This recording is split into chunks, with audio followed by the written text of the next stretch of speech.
Mercedes-Benz W163, remove the windshield washer reservoir.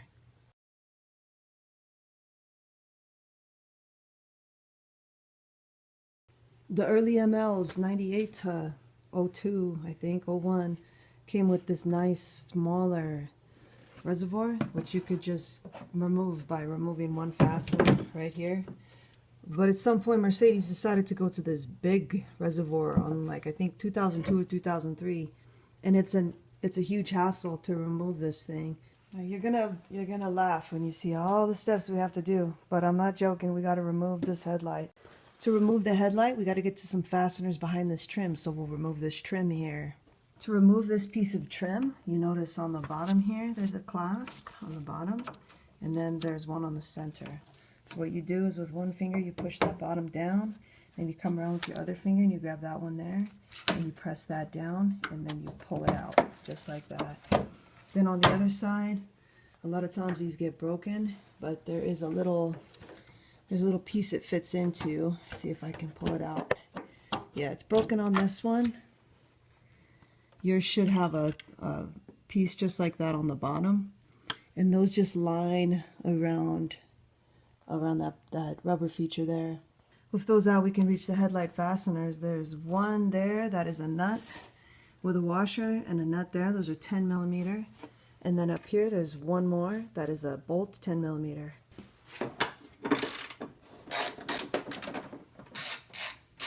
And up top, this one. With those two nuts out on the bottom and this one up here, there's just a little plastic clasp there. And you can just pick the headlight up and pull it out. Then down here on the bottom, you're just going to figure out a way to get it off of those studs. Those studs there. See, it just pulls out. And you sometimes have to do a little wiggling down here, especially if your ML ever had any front and body work, because sometimes things don't line up quite right. There it is. So at this point, I'm just going to put a towel on the bumper and leave the headlight there. Good, that's enough working room there. Next, we'll go over here to the passenger side light and do the same thing. Just pull this light out a little bit. The reason is we just need enough clearance to get down to that fastener. Same deal with the clip, under and above. Pull this off. Nuts on the bottom. Bolt on the top. Back up here, the little plastic part, and with those fasteners out, we just need this out enough to get on that. And I can get on that with a wrench, so that's fine. The reason we need to get to that fastener is because we have to pull this bar back, so we have to remove this one, that one, that one, that one, and then symmetrically on the other side, this one, that one, and that one. Starting on the driver's side, these are all 13 millimeter.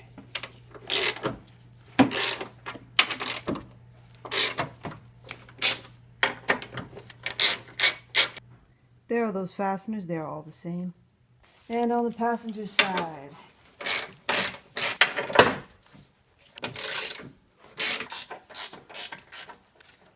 if you don't have a little tool like this that can get back there, just pull the headlight all the way out like you did on the other side.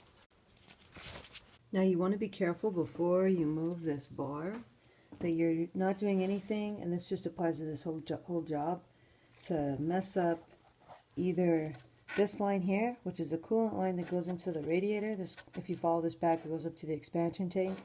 There's a plastic piece on the radiator that comes out, and if you drop this thing and it somehow lands on there, you might break that.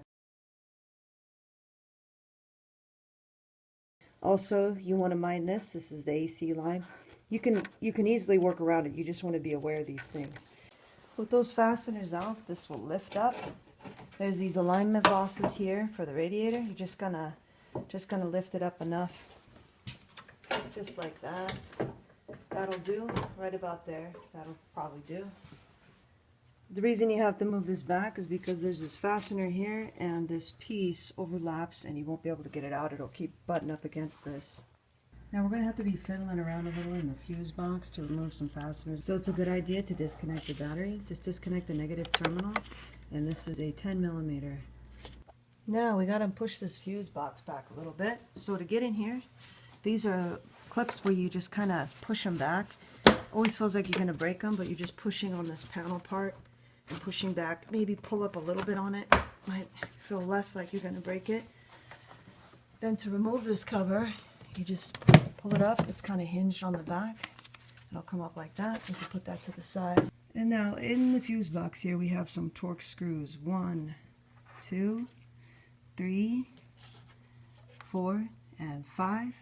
And we'll remove all those. Those are all Torx 20s. This real long one is for the center. These two in the back, this one here and that one there, they won't come out. You'll be able to get them up, but they won't come out. That's because they'll come out with this piece, which we'll do next. With the top cover, a few more fasteners to remove. We have that one there. One back here, back there. And then one right here. Those are all Torx 20s as well. Try not to drop these. It'd be hard to retrieve them. They shouldn't come out all the way, but in case yours do come out all the way, don't drop them. With the 3 fasteners up on this top one, and then these ones as well that we did a little earlier, this cover will pull up and the fastener should stay with the cover. I'll just put that to the side. Now we'll turn attention back to this here. Just reach under and this will pull up.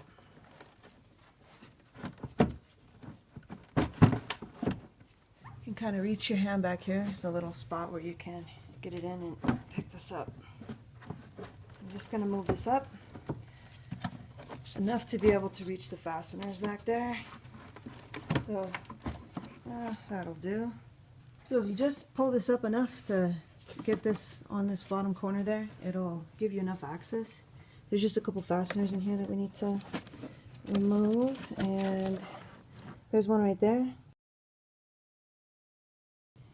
can see I'm on it there with an extension, and that's a 10 millimeter. And there's that one. The other one is best accessed if you lift this up a little bit and kind of go in behind. And I don't have a free hand, but it's right below that big nest of wires there.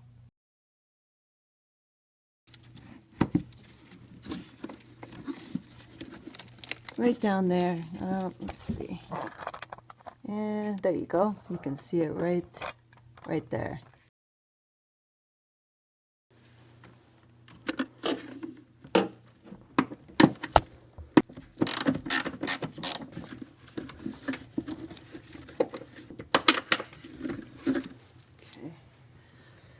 And there's that one there. It's a pretty robust module that Mercedes put in here. As you can see, it's got a bunch of connectors on the bottom, so it is built to be moved around some. You just want to be careful that you're not breaking anything. Don't try to use any of these relays or basically any of that top surface as a gripping point, because you'll probably bend a relay or break it. But there's plenty of other places to grab. Pretty much if you can get your hand under here, you should be able to reach both of those fasteners. With those two fasteners out of the bottom of the fuse box, you'll be able to lift this up, you see, like that, and this will be, believe it or not, just enough for you to get this thing out without poking a hole in it. Now we'll disconnect the electrical for these pumps. This is the rear pump, and that's the rear window pump, and that's the front window pump. And to get these electrical off, you just kind of squeeze them and pull them up. They can be a little bit brittle. There it is. Alright, so what I did was I kind of put my hand around the back and pushed up, and then pushed this little hinge up like that. And you can label these if you'd like, but they are, one is shorter than the other, so okay. And pull that out. There's the other one.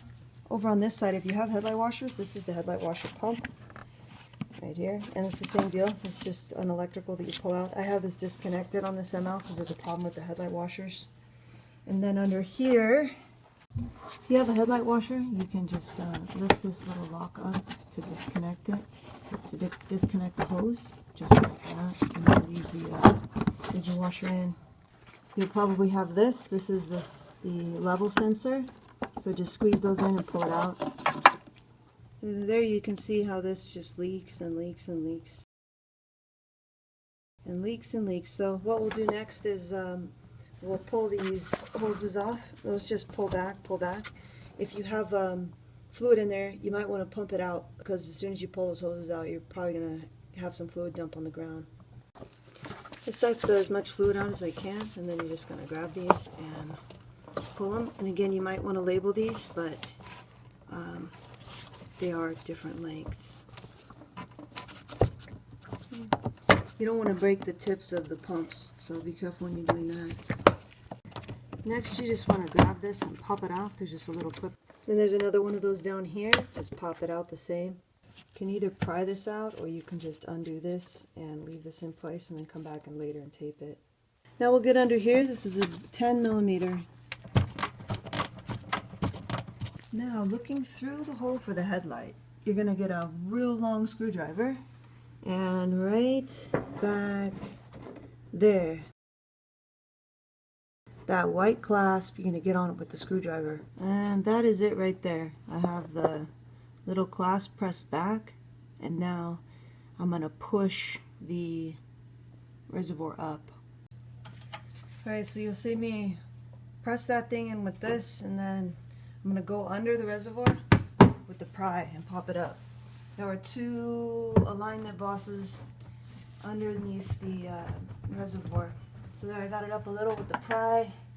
I'm coming in, and now you got to press pretty hard. There it goes. Alright.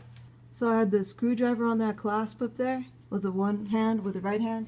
The left hand I went under here and just pried this up. And now I can get the other one off. You'll see the bottom of this one. Get this thing off. There. Now it's off of those. There's one there. And then there's another one right there. Got an AC line right here, and this is a coolant line, so you got to watch all this stuff. This harness isn't really a big deal. You can kind of move that out of your way. And pull all of your harnesses out of the way, and we'll go ahead and try to pull this thing out now. At this point, to pull it out, the thing that's keeping it in right now is all of this stuff that Mercedes-Benz put in its way for whatever reason. This right here, you have to be very, very careful, because you will poke a hole in the side of your reservoir if you're not careful with this thing.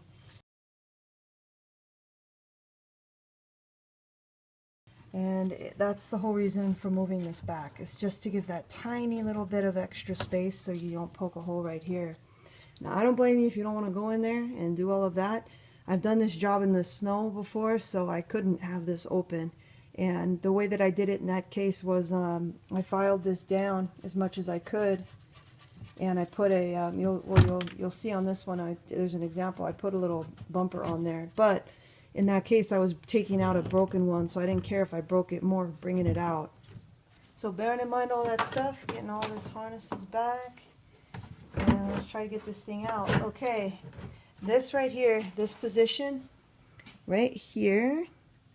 If you don't have that, if you don't have those fasteners out on the fuse box, you won't get this clearance right here, and you'll be right into this corner. So that's the reason for having that little extra tiny bit of clearance. See how tight it is? So I'm going to just kind of lean on the fuse box a little, and there it is. That's why you want to take those fasteners out. You can do it without removing those fasteners, but you really run the risk of poking a hole in your reservoir with that right there. This here is the feature that was holding it in. So when you're putting the screwdriver in, you want to press that so it'll get past the clasp. If your new reservoir doesn't come with this level sensor, and you want to pry it out, and you probably want to reuse that gasket beneath it too, so just pry it out carefully because it is plastic. And there it is. And then you want to grab this and bring it out, and then just transfer this to your new reservoir. Same deal with the grommets. You just pop them out and transfer them to your new reservoir. You can also replace these grommets. This is the one for the headlight washer. I'll put the part numbers up.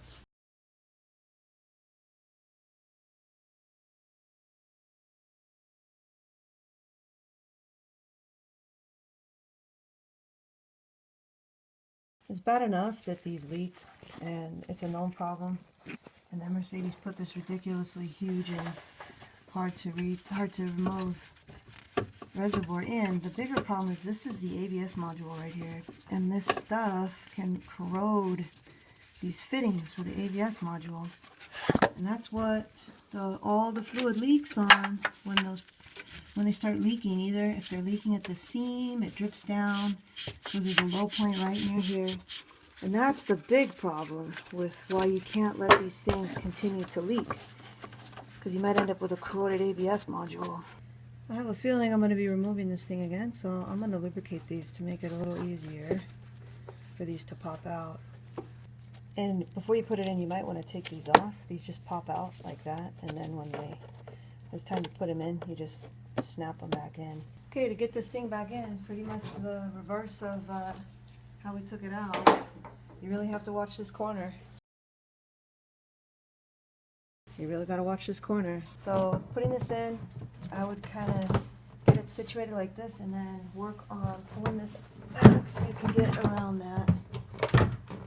Okay, almost. And there it is. Okay, so I didn't poke a hole in it, and it is back. So it really sucks that you have to go in there and remove those fasteners, but at least it does solve that problem. Like I said, it is possible to get it in without that, but if you do get it in without that, I suggest you put some type of protective something, some kind of protective something here. Maybe a piece of metal, at least a layer of something, so you don't punch that, or better yet, file that down, or do both. Now to get it into those bosses on the bottom and the clip over here on this side, you just have to look and line it up. It's lined up with that, and then just press it in, and it is in. Next we'll do that 10mm right there, and that was one of these guys. And pumps, you can either put them in before or after. Just get them in and push them all the way down. Make sure you have those pushed down all the way like that. Now get your hoses connected. The longer one goes to the front one. Then this bottom hose fits into this little kind of deal right there. Just kind of keeps it in place. And get that rear hose just the same. Get in there really well. Now the electrical connections for the pumps. Again, this is the longer one and it reaches the front, and this one reaches the back. Those just snap in. You see how it's shaped like that? Got the rounded side on one. Just make sure you get it in there and it snaps. Snap. If you have a Headlight Washers, that's the white one, and you just want to route it back here and plug it back in there. Like I said, we keep ours disconnected, so just goes back there and I zip tie it. Looking through here, if you have a Headlight Washers, you just want to put this back on, and this just snaps in place. Just make sure it's on there really well. Give it a tug. And while we're down here, this is the electrical for the sensor. Just get it in there and snap it. These little points just push in, and then the other one is down there. Just pushes in. There's another, we'll just pushed in right there. We can go ahead and get these fasteners back in. These are these big 13mm. And there's the release cable here for the hood. Just make sure it's kind of tucked in, and then that'll line up. And this point here, have it lined up on both sides, and then all 8 of these, 4 on each side, will line up.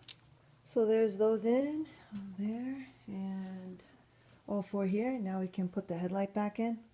Getting the headlight back in, you just want to get this little clasp, right? That clasp up there.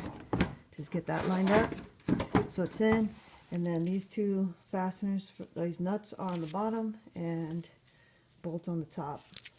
There's the headlight back in place, that one there, and the one there, and there. Now this trim piece goes on, just kind of lines up over there. This one's actually missing the little rubber thing. But if you could just get it over there and then bring it over here and clip it on the same way that we removed it. It goes under. It goes like that. It should look like that.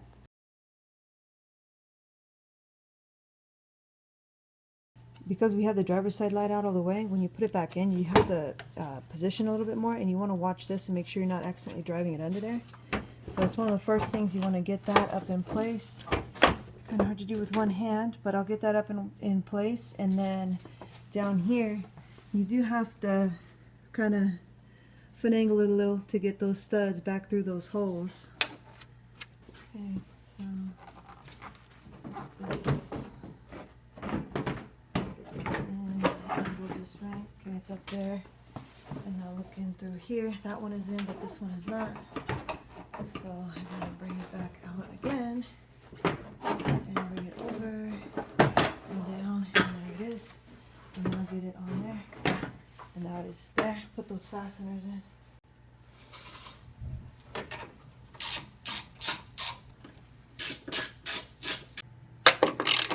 I don't have any torque values for any of these fasteners, including these, but obviously these are going over plastic, so don't go nuts. And these really weren't that tight to begin with. Something you might decide to do before you put the fasteners in on the fuse box is maybe put a little wiper fluid in your new tank and see if your setup leaks. This has been sitting for quite a while and it is not leaking, so hopefully it stays like that at least for a little while. And now we got to go back in here, those two fasteners.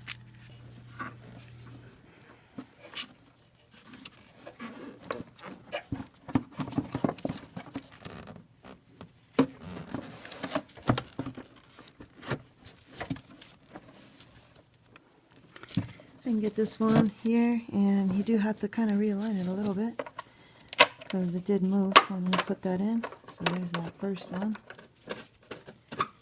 You don't want to tighten this down too much because you want it to be a little loose until you get the other fastener in. This one you can kind of feel. I can see it leaning this way. You probably just see my elbow, but you can kind of feel for this one too. It's under the wires, and it's got like a it's got a pretty big hole in the housing for it. It's like a donut.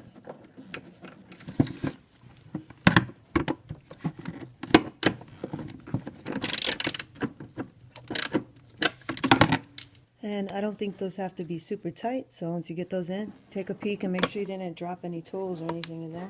And get this settled down to where it needs to be. And right in there it is. And then double check, make sure you didn't knock any of these relays free. Just press them down and make sure they're all in there. Alright, now we'll put the covers back on. This cover goes back first, and it should have your fasteners still in there. And then you line it up with these two here. They go right into there.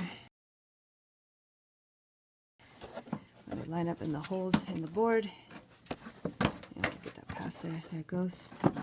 Alright. Those are all those T20s, Torx 20s. And those were there, there, and there. Now if you took these out, these just go right back in place. You just tuck them in behind here and snap them in like that. And now we just have these three fasteners. That long one there is the one for the middle, and then the other two are here and here.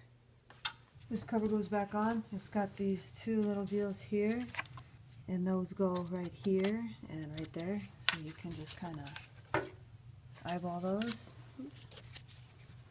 Just like that and that. Okay. You have it down, make sure it's all the way on there, and push the stamps back on. If you move the coolant hose off of that clamp there, make sure you put it back. And reconnect your battery. And at last, if you got all that stuff back together, you can go ahead and refill some windshield washer fluid into your reservoir and wait for the snow. I hope this video was helpful for you. Thanks for watching, and good luck with your repair.